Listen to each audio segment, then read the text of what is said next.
Good morning, my loves. Happy Wednesday. You have officially made it halfway through CSI week 5.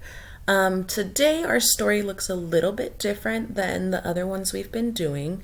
Our other pages were almost exactly the same as the do nows we were doing in class. And so this one, it's similar. You still have to read the story. And answer the questions. However, it is going to ask you to write some answers. So if you are turning this in online, you can just write right on the document. But if not, just write it on a piece of paper and send me a picture. Or you can also just type it in a chat box to me on Teams. So I thought that today it would be helpful to read this with you, and then I can go over the questions. And if you still need any help, remember you can always message me and we can set up a tutoring time.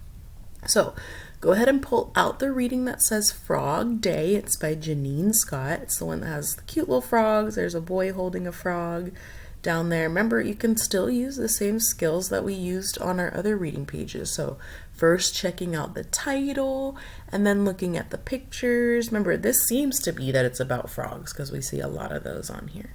So go ahead and follow along with me. After school, Sam looked at a poster on the library wall.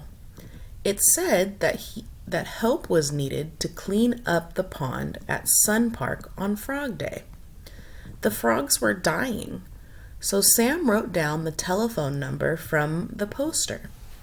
The next day, Sam told his teacher in class about the poster and the frogs. On Saturday, Miss Webb and the children went to Sun Park. Mr. Johnson met them by the pond. He gave out some plastic bags, nets, buckets, and rubber gloves. Sam's group had to pick up litter around the pond.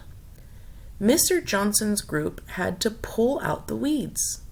Then Mr. Johnson gave each child a plastic bag full of tadpoles. Everyone followed him to the pond to let the tadpoles go. Tadpoles enjoy their new home. So, let's go ahead and scroll down to the questions. It says number 1 says, Sam looked at a poster on the library wall. So remember, all you have to do is go back, and if you're stuck, I just start reading the story again. So the first sentence tells us, after school, Sam looked at a poster on the library wall. So for number 1, can we prove that it's true or false that Sam looked at a poster on the library wall? Remember, if it's something you can prove, then it's true. But if you have no evidence for that, then it's false. Number 2 said, what was in the poster? What was on that poster that Sam saw on the wall? So remember, you can go back to your reading and just start where you left off. If the first one talks about a poster, you know that it's probably going to describe what was in the poster next. So I would go back up here. Remember, when you're writing it down, you need to use complete sentences. So what goes at the beginning of every sentence? Tommy might be able to tell me, maybe Delilah and Jackie. It starts with the C and it's a capital letter.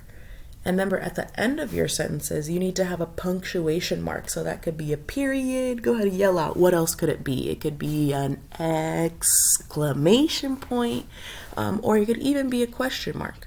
So make sure that you have the right thing at the beginning and at the end of your sentence. Number 3 says, what did Mr. Johnson give them?